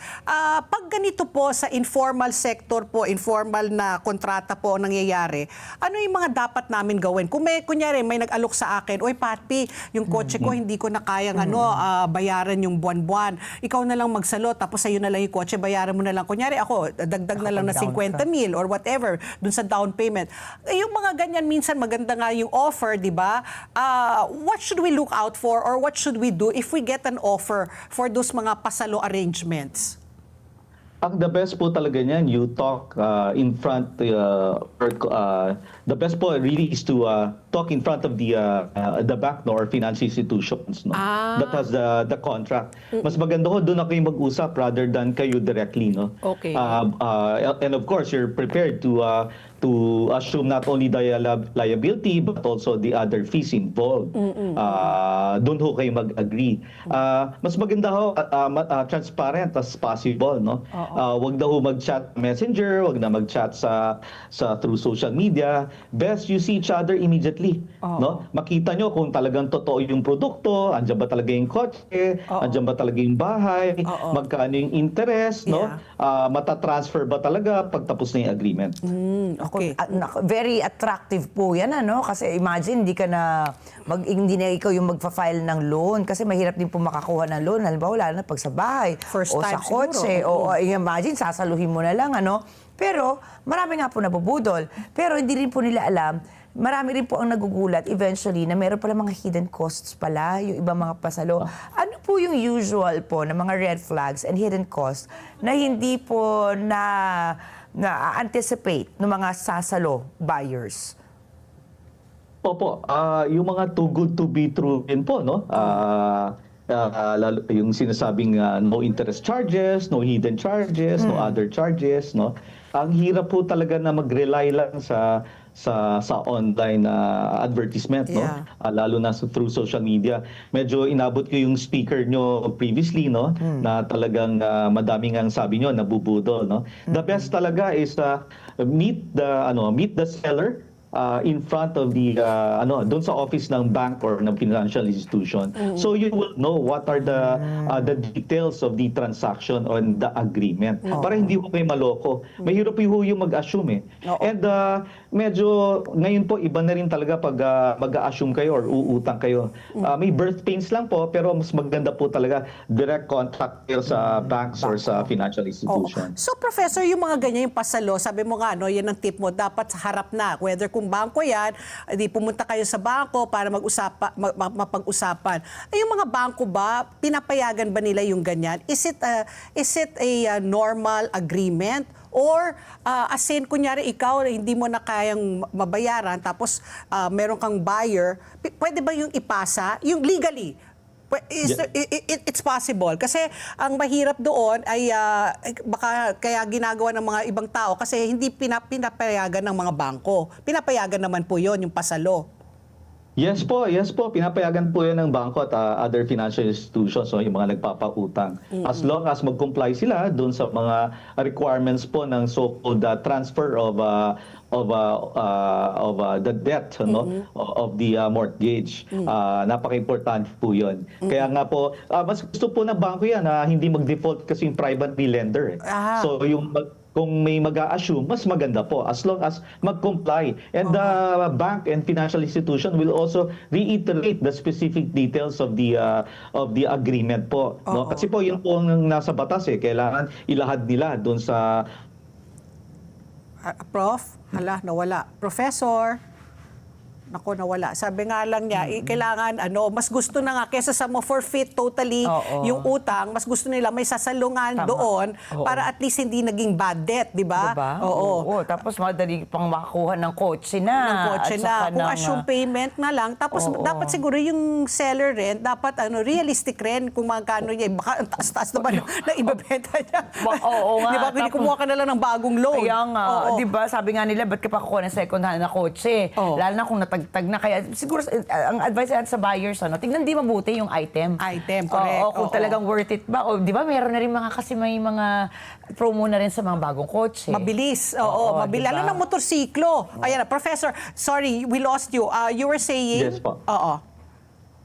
Yes po. Yung sinasabi niyo po ngayon, sana po yung mag-a-assume na mortgage, mag-research rin po siya, no? Oftentimes, madami na po rin options Katulad ng sabi nyo, instead na bumili ng second hand or mag-assume ng mortgage, madami naman po mga bago na mas mura at mas maganda yung incentives and mas mabilis yung requirements. Pero is it still better to loan from a bank? Kasi may mga lending institutions na ang taas-taas naman ng interest interest, pero mabilis sila mag-approve. At saka- Baka may tips kayo. At saka meron din, Oo. Patpi, halimbawa yung sa mga bahay, Oo. mga kondo, meron silang tinatawag na in-house financing. Oo. So bukod sa bank, tsaka sa mong Sa lending, may oo. in-house na din. Ano yung mga reliable na mga lending institutions na dapat naming puntahan? Or ano yung mga red flags na, nako, huwag kayong uutang sa mga ganitong mga institusyon? Opo. Usually po, in-encourage natin yung ating mga kababayan na mas i-prefer nila yung top 20 banks and financial institutions. Andiyan naman po yan sa listahan ng SEC, tingnan nyo lang sa website. No? Mas maganda po sa isang medyo mas maayos at matatag na bangko or financial institution para ho talaga maprotektahan ang inyong interest. Pero po sa pabahay po, wag naman natin din kalimutan ang isa sa talaga pong medyo multi-awarded na ahensya, which is Pag-ibig or Home Development Mutual Fund. Isa ho yan sa pinakamababang magbigay ng interest, no? Lalo na po sa low-cost housing. Yan po ang kanilang mandato. So, kahit po nasa middle class ka, maganda po yung rates na binibigay ng Pag-ibig. So, tingnan nun rin po nila, i-compare po rin po nila ang Pag-ibig and other private financial institutions or banks. Oo. Tapos sa mga sasakyan, mga bangko pa rin ho ba ang mas reliable pagdating po sa mga utang sa bangko at mga motor kaysa sa mga lending companies? Opo, nagko-compete rin naman po yung mga lending companies. Minsan ho talaga medyo attractive yung rate sila, mas mababa sa bangko. Minsan lang ho talagang very stringent or mabilis rin sila magremata, no? Pero kaya nga po pag umutang kayo, kailangan talagang may budget kayo, may plano kayo, no? May plano kayong tapusin yung yung pagbabayad. Otherwise po, mamarkahan kayo sa finance and banking industry, no? That you are not a good payer, borrower. Baka yung plano nung iba, sir, pag di nila kayo, pasalo lang ulit nila sa iba. Di ba? Opo. Oo. Madami rin pala pong yung pala sinasabi ko kanina is madami rin pong insidente tayo na naririnig sa news, no? At na mga lumalapit sa atin na yung mga ganyang klasing pasalo ay ang mga biktima yung sa sasakyan, no? Kasi po naitatago yung sasakyan meaning bayaran sila ng first 2 months or first month, first 3 months. After nun, hindi na sila magbabayad sa bangko. Correct. So ikaw na diretso habulin ng bangko, no? Samantalang sila ay ginagamit yung sasakyan. And masakit sa ulo. Masakit po sa bulsa dahil mag-aabogado kayo. Pero yung pag-transfer po ng sasakyan ba, mabilis lang ba yun, Professor? Would you know? Kasi marami nga ako nakikita sa news, no? Kunyari, bibilhin, tapos pinaparent na pala yung mga sasakyan nila, tapos after 2-3 months, hindi na babayaran, nawawala na lang, pati yung sasakyan nawawala. Yung transfer of ownership ho ba, matagal? Paano ba yun? Napepeke rin ba yun? Paano ba namin, para hindi po makaiwas sa ganyang mga pagbubudol ng tao? Opo. Yung certification po come from the financial institution or bank. Once na ma-release po yung ng financial institution or ng bank yan, i-apply na po yan sa LTO, no, for the change of ownership. So usually po medyo hindi naman po araw ang bibilangin, baka linggo po, no. So it will take time. But kaya nga po very important na talaga may consent ng bangko at ng financial institution yung inyong pag-assume, no, at para ho mabilis yung pag-transfer. Okay. Speaking of protection, Prof, ano po ba yung kailangan namin na talagang mga ihanda? For example, are there documents that we need to make sure or mga kontrata na meron kami bago halimbawa kami pumasok sa isang pasalo na deal para po sa aming protection din legally and financially, sir? Opo. Usually po, yung mga requirements na yan ay talagang magkakaiba po yung mga bangko and financial institutions, no? But definitely, yung evidence na nabayaran nyo talaga lahat, yan, very basic yan, no? Malalaman nyo po yung mas detalye niya dun sa bangko at mga financial institution. Pero ang clear lang po dyan, talagang may evidence kayo na fully paid na yung inyong utang. And then, of course, yung the usual identification and mga forms and agreements na pinirmahan nyo before, dapat to klaro hawak nyo yun. No? Once na ipaparename nyo na for yourselves. Okay, sige Professor. Sana po hindi tayo maging biktima dito sa mga pasalo. Mas mabuti na nga kung sakali nga maganda masyado yung offer, dumiretso na kayo dun kung saan nila pinag-utangan yun, whether bangko yan or lending institution, para kitang-kita ninyo yung proper turnover, hindi kayo maluloko at sayang yung pinag-upunan ninyo kung mapupunta lang sa wala. 'Di ba, Professor? Opo, tama po yun. No?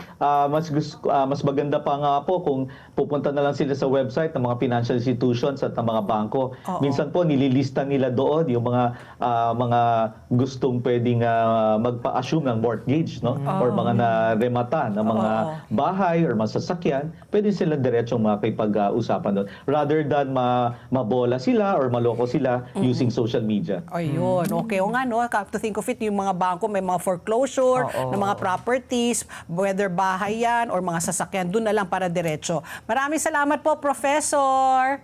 Maraming salamat Thank you, din po sir. sa inyo. Mabuhay po kayo. Ayan Mabuhay po. Si Professor Astro del Castillo. At ang oras, alas 9:50 na po ng umaga. Patpi, meron muna tayong public service announcement. Tinatawagan po ng pansin ang mga kamag-anak o magulang na sina Maylene Mendoza at Benjamin Valencia Jr. ng batang si Emmy Valencia na noon ay nakatira sa Block 8, Lot 18, Salcedo Street, Villa Grande Subdivision sa Lambakin, Marilao, Bulacan. Ayan po yung kanyang retrato. Kung kayo po ay nanonood sa inyong telebisyon o sa inyong Facebook at YouTube, si Emmy po ay tinatayang 7 years old nang siya ay samahan ng isang nagmamalasakit na kapitbahay patungo sa Barangay Office of Peace and Order of Lambakin, Marilao, Bulacan dahil sa di umanong pang-aabuso sa bata. Siya ay kasalukuyang nasa pangangalaga at proteksyon ng Yakap Home for Children na matatagpuan sa address na Philippine Arena, Ciudad Victoria, Santa Maria, Bulacan. Kung may nakakaalam o nakakakilala po sa mga magulang o kamag-anak ni Emmy Valencia, pwede po lamang makipag-ugnayan sa social worker ng Yakap Home for Children sa kanilang opisina o sa telepono bilang 0939-561-7007. Ulitin po natin at naka-flash din po sa inyong mga television sets. 0939-561-7007. Sana po ay mahanap na po ang mga kamag-anak o magulang ni Emmy. Dahil tingnan mo naman ang cute-cute ng bata. 11 years Kawawa old. naman. Oo. Oras po, alas 9:51 na po ng umaga at magbabalik pa po ang ASPS. Ano sa palagay nyo? Ang sigaw ng Pinoy Nation. Information and education. SPN. Oras! Alas 9:54 na po ng umaga. Bilang mga Pilipino, masipag po tayo, matiisin at inuunan natin ang ating pamilya. Ngunit sa dami po ng ating responsibilidad, madalas nakakalimutan natin alagaan ang ating sariling kalusugan. Tandaan po natin, ang malakas na katawan ay mahalaga upang patuloy tayo makapagtrabaho, makapag-alaga ng pamilya at ma-enjoy ang buhay. Ang King's Herbal Plus ay isang all-natural food supplement na may 80 powerful ingredients mula sa herbs, fruits, and vegetables for men and women na tumutulong sa overall wellness at vitality ng katawan. At bilang pasasalamat sa inyong patuloy na suporta, may 1 milyong pasasalamat promo ang King's Herbal Plus kung saan maaari kayong manalo ng hanggang 500,000 pesos in cash. Mabibili po ang King's Herbal Plus sa Mercury Drug, Watson, South Star Drug, Rose Pharmacy at iba pang leading drugstores nationwide. King's Herbal Plus, balik lakas, balik sigla, hatid ay pag-asa at saya. Ayan! Aba, siyempre, Oh, Pati, diba? do the Nako, honors. do the honors. Oh. Golden girl na po siya. Happy birthday po sa pinakamamahal naming Kapresi Gozum. Yes. Ayan, Golden ayan. girl, 50 na. Happy birthday po. Oh. Kaya pa nagkita kami last week. Ah, nagkita kayo? Hindi naman niya nabanggit na may pakain siya ngayong Meron araw ba? na May to. pakain ba si Kapresi ngayon? Hindi ka ba? Ako rin, parang hindi pa ako nakakakuha ng invitation. Hindi pa rin natin alam. Hindi, magbabaka sakali lang. Happy O birthday Kapresi, po, ha? Kapresi. Alam mo, hahabang yung buhay kung Oo. marami kang papakainin ngayon. Tama, lalo na pagpansit, di ba? Correct, Ayan. pansit. Okay, happy birthday rin po sa tagapangasiwa ng Cotabato North na si Brother Generico Gamboa at happy viewing po sa kanyang may bahay na si Sister Ceres Gamboa. At happy birthday po kay Danilo de Guzman ng Cordon, Isabela. At belated happy birthday kay Brother James Henson. Ayan, happy birthday po sa lahat mga nagse-celebrate ng kanilang kaarawan, especially special mention kay Kapresi Hello Gozum. po. Ulit, happy birthday, Kapresi. At tandaan po, dito sa ASPN, maliga ang inyong palagay. Mahalagang bahagi yan ng paghanap natin sa katotohanan kaya sa bawat issue na papanahon, parte kayo ng diskusyon. At tandaan po, ang buhay ay hindi pa tagalan kung hindi pa sarapan. Kaya sulitin po natin, tawanan po natin ang ating mga problema, mag-food trip tayo ng masarap, gumala, gumawa tayo ng masasayang alaala at matinding panalangin pa rin po para sa ating mga mambabatas. Kaya tumutok rin kayo mamaya dito sa Net25. Tingnan natin kung ano mangyayari mamaya dyan sa Senado. O, tuloy-tuloy siyempre ang pagkabalita natin Yes. dyan. Di ba? Mamaya po hanggang gabi po. Sa 9:30 ng gabi sa Mata ng Agila International. Dito lang sa Net25. Susunod na po ang Kada Umaga Girls. See you tomorrow, everybody. Happy Monday! Happy Monday! Sigaw ng Pinoy Nation.